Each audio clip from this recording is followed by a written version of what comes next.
What's going on, all you wonderful people out there? It is your girl, Lady Sola, and I am back at it with another recap of Love and Hip Hop Atlanta, Season 8. Here we go. It's episode 5. Okay, so the episode opens up with Tokyo actually scheduling an appointment with the nutritionist, which is actually Shay Mack's nutritionist. So after the whole big blow up with her and Sierra, she decided to take it upon herself to actually call the nutritionist herself and say, look, dude, let's have a one-on-one because I need to figure this shit out and I don't need all these extra eyes on me and all these extra opinions and all these people throwing out my food and whatnot. But let's just talk one-on-one. He was asking her about what brought her in to meet with him, what some of her goals are, what kind of foods is she eating, what does she snack on. She is like my spirit animal. She definitely said hot Cheetos, Capri Sun, and she said Capri Sun is 100% juice, so that's her juicing that she does, okay? She wants to lose the weight. So this is what I talked about last time, that hey, it looks like she is interested in losing the weight. It does look like she wants to give it a go. It's so easy for, other people to give their opinions and to try to force you to do something or to try to implement their own ideas on what you should be doing. But it's a whole nother thing to say, what can I do by myself, quietly, on the low, one-on-one, not bringing a whole village in to try to help me or to try to coerce me into doing something that I don't really want to do. Spice goes to meet with Jock at the radio station to talk to him about her single that caused a lot of waves called Black Hypocrisy. So she goes to have a conversation to let him know what she's been up to and what she's thinking of doing and to get some advice from him. She goes to Jock because Jock is kind of known to be controversial when it comes to physical appearance. He gave her some pretty objective advice, saying that, hey, if you really feel like in your heart to heart that this is something that you want to shed light on, that you want to bring awareness to, that you want to be able to, improve humanity, then you should go for it. Don't pause. Go and hit the ground running. However, you need to make sure that you cross your T's and dot your I's so you're not looking like a fool in these streets.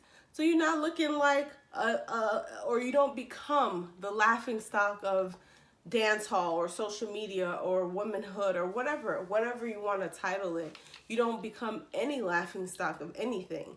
So, I appreciate Jock's advice, because while everybody else in their mama is trying to bash her, is trying to brainwash her, or trying to demean her for, trying to project something that is real and something that she has been dealing with, Jock at least heard her out. Jock wanted to bring old girl to the engagement party because that's basically what he's contemplating. Should he go public with this relationship? Should he do this because his girl is already suggesting that that's what she would like? She would like to attend the engagement party. She thinks it's a great idea if they come forward and they come out as a couple. Why not? What's holding you back, Jock? What's the big deal? I mean, aren't we happy?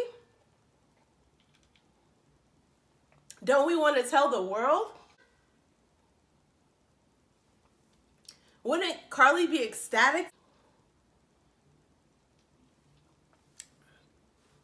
Questions that need answers.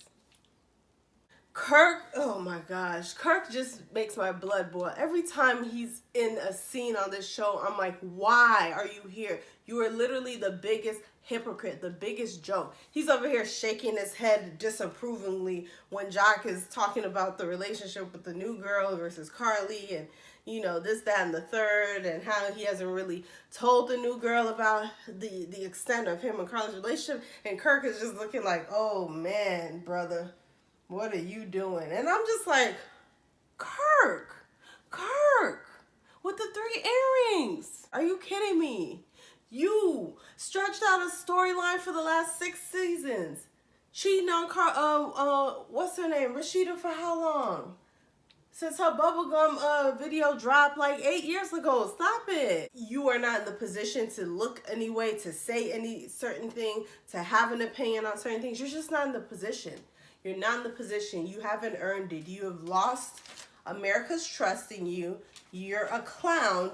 You're a cheater. You're a fraud. You're a liar. Therefore, your opinion does not matter and it's not welcome. So keep your 3 earrings, your bald head, and your outdated tracksuits in the dark to yourself. Nobody cares. So we go to Tokyo and Sierra, where they have met up again. It seemed like Tokyo was in a better mood. Like, she didn't seem like she was still stuck on that food being thrown away, because I'm still stuck on that, but that's besides the point. Sierra continues to reiterate what she has said in the past, that she never, because Tokyo tried to say that Sierra said, you know, that she needs to lose weight and she called her fat and all this, and Sierra's like, hold on, let's clear this up. I never called you fat. All I said was that you need to take your weight loss journey way more serious, because it's a serious thing. Tokyo's like, look, I'm not taking no weight loss advice from nobody that laid on the table. Shut them the hell up now, didn't it? She does have a point. It's much easier to get the body you want and to get it sculpted and to lose the weight and to slim down and all of this when you have a surgery to help speed up the process. I mean, you know, that's totally different from losing it the old-fashioned way, and much easier and much faster. So I don't blame Tokyo for kind of throwing that shade, because it is kind of true. Like, you know, you want to preach about how to lose weight and, you know, this is how I did it and you got to get on my level. But sis, I mean, you've had surgery. So you kind of took the easy way out. You took the shortcut, you know. I mean, don't really want to hear from you. We get to the scene with Mimi and Spice, where they are meeting on Auburn Avenue in Atlanta. I thought, okay, so this scene, I liked it and I didn't like some of it. Here's why. I liked it because this was a rare moment on Love and Hip Hop Atlanta, or in any of these Love and Hip Hop shows, where we got a slice of substantial content that matters, content that is rich and educating and inspiring and impactful. We don't get that. We don't get that too much around these streets, okay? We don't get this type of content often. So I always appreciate when the producers decide to stray away from the status quo, the normal recipe of delirious drink throwing, you know, and just fighting and doing all of that. You know, so I appreciated the history moment, because it was a history moment. You know, Auburn Ave, I've never really heard about it, so I was learning that for the first time, but I guess it is like a historical street in Atlanta, which, you know, has been dedicated to, you know, African American history, and the progress and the accomplishments and the hard work that was produced by many of our leaders and many of our historical figures, that have contributed to our society in a very difficult time. So I guess the street highlights a lot of African Americans and their historical advancements. One of those individuals being Madam C.J. Walker. So they go into the salon. Once again, like I've said before, Mimi means well. She means well. She's passionate about this topic. She's concerned about what Spice is going to do as a friend and as someone that believes that Spice is beautiful just the way she is. I do feel like there is some sort of disconnect between Spice and Mimi. I don't think they quite understand each other. I feel like Spice is trying so hard to break it down to Mimi and to get to her brain any way she can. And I feel like Spice thinks that Mimi doesn't quite understand. She doesn't get what I'm doing. She doesn't get what I'm saying. She's taking it the wrong way. And there's a disconnect. There is. And Mimi feels like she can't get through to Spice. She's trying to tell this woman she's beautiful, that look at all the great things Black women have done, Black people have done. We have come too far. You should not give in to what the societal pressures are of having to feel like you need to change your skin, to change your look, to change your appearance, to alter anything just because of what society has deemed as beautiful, as normal, as sexy, as attractive.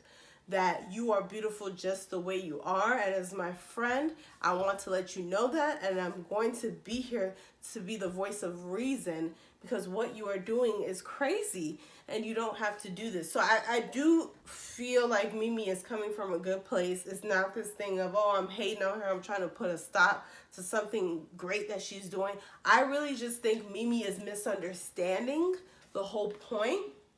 Like she's misinterpreting it somehow. She is taking it as Spice does not like her skin. She is against it.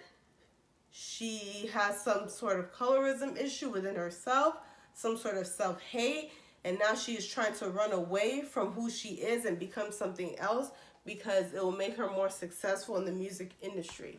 That is Mimi's take on what Spice is doing. Now, what Spice is actually doing is trying to stir the pot, trying to bring awareness, trying to shed a light on the very difficult and problematic and discriminatory experiences that she has been through being a dark-skinned woman, not just a dark-skinned woman, but a dark-skinned Jamaican woman, which even holds a higher sensitivity because of the way they perceive light versus dark in Jamaica.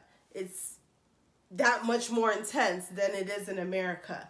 And she is trying this risque, creative, forward-thinking idea to bring awareness to the issue. She does not hate her skin color. She does not want to run away from who she is. She does not want to desperately become lighter skin because she feels like her career is just going to skyrocket, so she wants to leave the old her behind because that ain't cutting it anyway. It's not that. It's she loves who she is, but unfortunately, many other people don't seem to love it. She has constantly had a hard time in her career in Jamaica, and I guess she feels like in the U.S. as well, of breaking those doors down, of getting to the next level in her career. And it's to spark the conversation, which is exactly what it did for several months. These decisions that she made to talk about possibly bleaching her skin, doing the Photoshop, pictures, to doing the Instagram live, which I don't know how she did that makeup, what they did, but she stretched this whole thing out. And I really do think there is a very powerful message behind it about colorism and about light skin versus dark skin, about just blackness and, the levels that there are to that and the layers that there are to that. And I think Spice did a good job of holding her own, of not letting anyone talk her out of what she was trying to accomplish, especially by individuals that don't quite get what she was doing in the first place. So bless Mimi. She is that friend that, she will speak her mind and she will step up and she will attempt to do what is right. And I appreciate the scene, going into the salon, and I learned a little bit more about Madam C.J. Walker and being able to, see, a visual of the hot comb and the original hot comb that she basically made changes to. And just to learn a little bit more, just a slice of Black history. I appreciate it, and I appreciate Mimi stepping up to speak on it. Even though the reasoning was a bit off, I still appreciate her care and her concern and her willingness to say, you know what, I'm going to be an advocate. I'm going to, you know, stand opposite to what Spice is doing. So in a weird way, I kind of agree with both of them. It's just like they just misunderstood each other. I don't know why Mimi didn't quite get it. Like, she just, it's almost like her mind was blocking out what Spice was saying, and she was so focused on just what was right in front of her. And it's like she heard bits and pieces of what Spice was expressing, and she just took that and it's like, oh my gosh, this is what it is. And it's like, okay, like, that's not really what this is about, but it's whatever. It's a crazy situation, and it's easy to get it all confused, you know? And I think that's kind of what Spice was trying to do, was kind of do something so crazy, so that's just going to punch you in the mouth, where you just are like, whoa, like, you don't even know what to make of it. I think that was part of what she was trying to do. I hope that, you know, she has raised awareness, and she does feel happy and proud to be in her skin, especially after trying the experiment of going white or going very light and seeing like, girl, you had it going on with your real skin color, because this ain't it. This ain't it. Bambi gives birth. I want to say congratulations to the Bam and Scrap Dizzle. No, I'm just playing. Scrappy and the Bam on giving birth to a healthy baby boy. Everybody and their mama was in the delivery room. I was like, is this how it goes? Because when I've seen other little homemade videos, like, it's the mom and the dad, like, and then maybe like way after, like after everything has calmed down, the whole pregnancy, the, you know, the contractions and everything is done, and the baby is out, cleaned up and everything, you know, that's when you kind of see like the family being allowed to come in after the fact. But in this case, they were all there. It was like a whole football team. Like, we working as a team. We gonna get this done. We gonna have a good time too while we doing it. So I'm really happy. I'm really happy for the both of them. You know, it's it's been very interesting to watch their journey from when they first started messing around and dating to, you know, when Scrappy was still kind of involved with Erica, and, you know, when he was just wilding, like, he's been wilding for so long. So to now really see him be a mature man, it's kind of like, wow, it came full circle. It really did. And Bambi was very patient throughout their whole relationship and all the BS that was going on when he was kind of like still messing around on her. I wouldn't say cheating, but like when they just would break up, get back together, this and that, because he wasn't really serious overall. To seeing him become a father and really be fully committed to her pregnancy and to being a father, you know, and to being a good husband. So big ups to Scrappy for growing up, for growing the hell up. Kirk, you can learn a thing or two. Can't believe I'm saying that. Speaking of this trifling ass man, I said I wasn't gonna talk about him no more. Ha! I lied. You know, this fool had the nerve to lie to Rashida that Jasmine wasn't at the little meeting thing that they were doing. He somehow mentioned to Rashida that, oh yeah, it was just, you know, the three of us, like Jasmine wasn't even there, because she mentioned it in her store when she was talking to Mimi. It just kind of came out in just casual conversation. You know what I mean? I was like, did she just say, oh, and Jasmine wasn't there, her trifling behind, or whatever Rashida said. Did she just say, oh yeah, she wasn't there, because of course that's what Kirk must have told her. He filled her in on the whole conversation. Really? You lying about something that's not even important? You lying about something that is petty and it wouldn't have gotten you in trouble because it's just the facts? You went over there to have a conversation. She happened to come back home for whatever reason. You don't know if they told her. You don't know if she forgot something or she just happened to come back home. The timing. But you had to go out of your way to lie because you felt some type of guilt like that means you still have some thoughts in your mind. Because the way that scene ended was that, hey, you know, the mom was like, you guys really need to communicate. Like, you guys need to somehow get on the same page, exchange contact information, something, because, you know, if there's so many concerns about how Cannon is being raised and how things can be better and how you want to be more involved, like the communication needs to shift and be between you and Jasmine. And you could tell he was kind of like stiff and like smiling, and she was kind of smiling. So I'm just like, what's going on here? So I don't know if he feels like his mind, the wheels are turning, that if they start casually talking and doing the whole co-parenting thing, like communicating one-on-one, mother to father, that somehow something else can get rekindled. And maybe that guilt is what he carried with him back home to Rashida, and he felt like it would be better for me to just lie about this thing and act like, which it wasn't even called for. That's the part that I'm just like, what? It wasn't even called for. That just shows, trifling ass man, that you are.